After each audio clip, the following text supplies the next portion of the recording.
क्या आपने गोवा के संती मोल में स्थित डी मेलो मैंशन के बारे में सुना है? ये एक ऐसा मैंशन है जिसमें एक परिवार के साथ हुए हादसों ने आज तक डी मेलो मैंशन को भूतिया बनाए रखा है।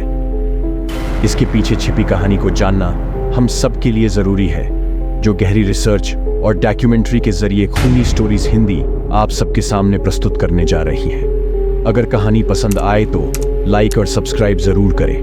गोवा के हरे भरे इलाकों में स्थित एक प्राचीन पुर्तगाली घर, जो अब डी मेलो हॉन्टेड हाउस के नाम से जाना जाता है, अपने आप में एक रहस्यमयी कहानी समेटे हुए है। सदियों पहले गोवा में पुर्तगाल शासन का राज हुआ करता था। तब से लेकर आज तक डी मेलो हाउस हमारे बीच मौजूद है। बस फर्क यही है, तब उस मैंशन में एक परिवार रहा करता था, लेकिन अब उनसे जुड़ी खौफनाक यादें जो डी मेलो मैंशन को एक हॉन्टेड हाउस की छवि बनाकर हम सबके सामने ले आती है। ऐसा क्या हुआ था उस मैंशन में जो आज भी वहां बुरी आत्माओं का वास है? इस कहानी का अंत बहुत ही भयानक है, जिसको जानकर आप सब हैरान हो जाओगे। कहानी अंत तक जरूर देखें। यह कहानी एक पुर्तगाली परिवार की है जो 5 सदस्यों से मिलकर बना था। माता, पिता, 2 बेटे और 1 बेटी। माता पिता का नाम मारिया और जोस था।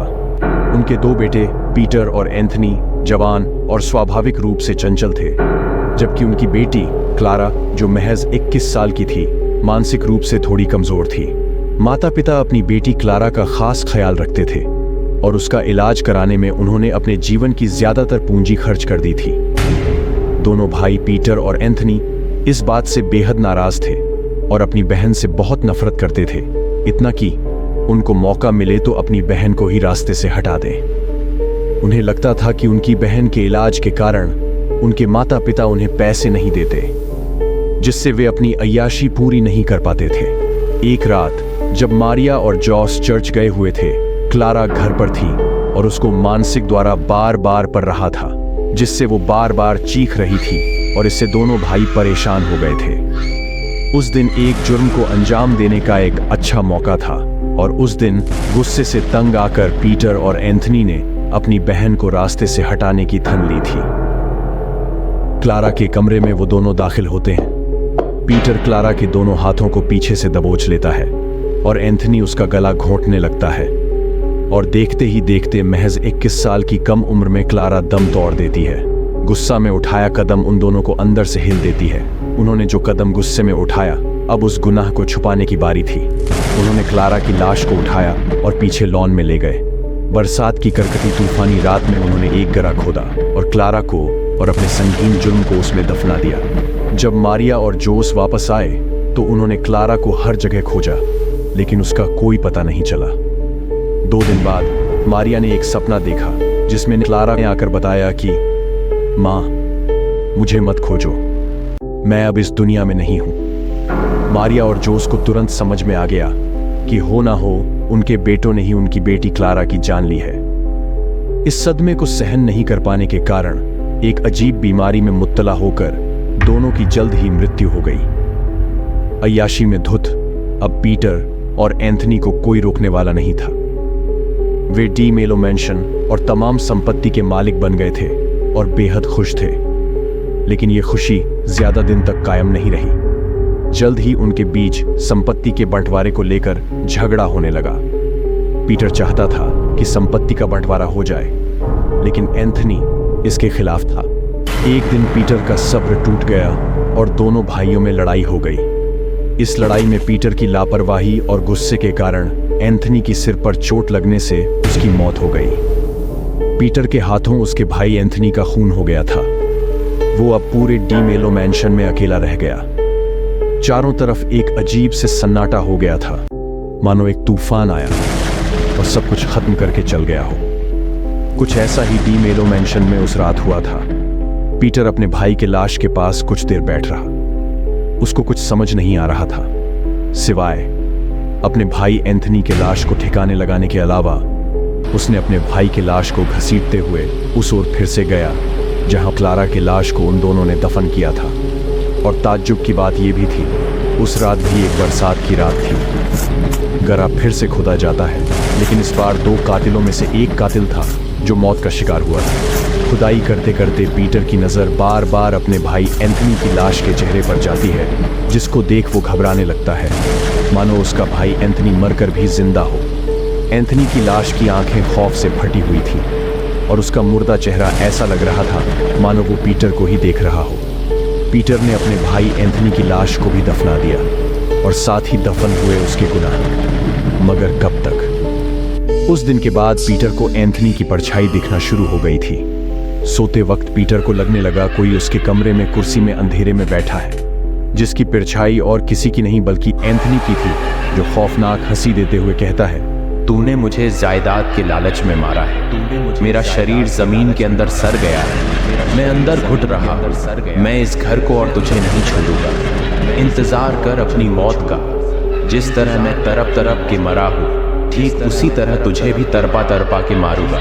नहीं छोड़ूंगा। मैं तुझे नहीं छोड़ूंगा। एक तेज हंसी पूरे डी मेलो मैंशन में गूंजने लगी। पीटर भी डर से चीखने लगा और देखते ही देखते वो कुर्सी खाली हो गया। जो परछाई उस कुर्सी पर बैठी थी वो गायब हो गई थी। कहानी में नया मोड़ आने वाला था और इस कहानी का अध्याय एंथनी की आत्मा लिखने को तड़प रही थी। एंथनी की आत्मा अशांत थी और उसने पूरे डी मेलो हाउस को और अपने भाई पीटर को अपने घेरे में ले लिया। तब से घर में अजीब अजीब आवाजें आने लगी। कभी रात के अंधेरे में उसको मैंशन के कॉरिडोर में एक खौफनाक चेहरा हाथ में खंजार लिए पीटर की तरफ चिल्लाता हुआ और उसकी तरफ दौड़ता हुआ नजर आता है, तो कभी सोते वक्त उसकी छाती पर बैठा हुआ नजर आता है। हर रात द मेलो में अजीबो गरीब हादसों ने अपना बसेरा बना लिया था, जिसने पीटर को दिमागी तौर पर खौफ पैदा कर रहा था। एक वक्त तो ऐसा आ गया था कि वो अपनी ही परछाई से डर जाता था और एक दिन सब चीजों से तंग आकर उसने पश्चाताप का रास्ता अपनाया और अपना गुनाह कबूल कर अपने आप को कानून के हवाले कर दिया। जेल में पीटर को अजीबोगरीब सपने आने बंद हो गए थे और उसने सोचा अब सब ठीक हो गया है। लेकिन क्या सच में सब ठीक हो गया था?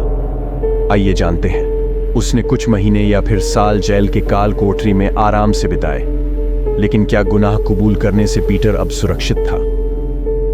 अचानक एक दिन उसको कोर्ट ने रिहा कर दिया, लेकिन रिहा का कारण सबूत की कमी पाई गई। जहां एंथनी की लाश दफन थी वहां से कुछ भी नहीं मिला था, इसलिए सबूत की कमी ने पीटर को बरी कर दिया।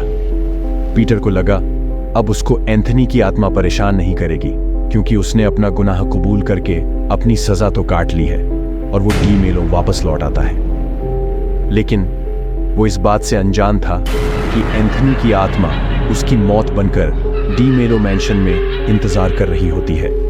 जिस कहानी की शुरुआत मौत से शुरू हुई वो माफी से खत्म की नहीं जा सकती थी। एंथनी की आत्मा शैतानी आत्मा बन चुका था और अब वो पीटर के खून का प्यासा था। पीटर एक रात अपने कमरे में सो रहा होता है और अचानक उसके कमरे का दरवाजा अपने आप खुल जाता है। एक खौफनाक अंधेरे में जलती हुई आंखें अंधेरे कमरे में दाखिल होती है, जो पीटर के बिस्तर के ठीक ऊपर छत पर उलटा लटक रही होती है। वो खौफनाक और भयानक चेहरा जब उलटा लटकते हुए बिस्तर पे सो रहे पीटर के करीब आता है और आवाज देता है, पीटर, आंखें खोल, देख मैं एंथनी, तेरा भाई तुझे लेने आया है, उठ जा। और अचानक पीटर की आंख जैसे खुलती है। वो एंथनी के भयानक चेहरे को अपने करीब से देख रहा होता है और जोर से चिल्लाकर अपनी आंखें बंद कर लेता है। जैसे ही वो अपनी आंखें खोलता है वहां कोई नहीं होता। अचानक मौसम बदल जाता है और तेज बिजली पूरे डी मेलो मैंशन को घेर लेती है और तेज बारिश शुरू हो जाती है। वो एक कभी न खत्म होने वाली भयानक रात बन चुकी थी, जो सिर्फ एंथनी की भयानक अधूरी इच्छा और पीटर के मौत के साथ ही खत्म हो सकती थी। पूरे डी मेलो मैंशन में अजीब अजीब रोने, चीखने और हंसने की आवाजें एक साथ गूंजने लगी और इसके साथ पीटर अपने मौत से पीछा छुड़ाने के प्रयास में लग गया। उसकी सांसें तेज होने लगी और उसको कुछ भी समझ नहीं आ रहा था कि अब वो क्या करे। उसने आखिरी कदम इस घर से सही सलामत निकलने में ही अपनी बेहतरी समझी और फिर उसने सभी जरूरी सामान इकट्ठा कर अपने कमरे से निकलकर कॉरिडोर की तरफ चला। अचानक उसको तेज चीख की आवाज आई और उसने फिर से एंथनी की भयानक और खौफनाक चेहरे को अपने हाथों में खंजर लिए उसके पीछे चीखता हुआ और दौड़ता हुआ देखा। उसने तेजी से अपने कदमों को उस दरवाजे की तरफ भगाया जहां घर से बाहर निकलने का वो आखिरी दरवाजा था। लेकिन जैसे ही वो दरवाजा खोलता है, सामने अंधेरा होता है और अंधेरे में एक खौफनाक चेहरा, लाल जलती हुई आंखें और भयानक मुस्कान के साथ ठीक पीटर के बिल्कुल करीब खड़ा होता है। वो और कोई नहीं बल्कि एंथनी की भयानक आत्मा होती है। पीटर आखिरी बार उस भयानक चेहरे को अपनी जिंदा आंखों से देख रहा होता है और एक दर्दनाक चीख पूरे डी मेलो मैंशन में गूंजने लगती है और वो आखिरी चीख साबित होती है जो पीटर की होती है। अगले दिन सुबह पीटर की लाश उसके कमरे में फांसी के फंदे पर लटकी हुई मिली।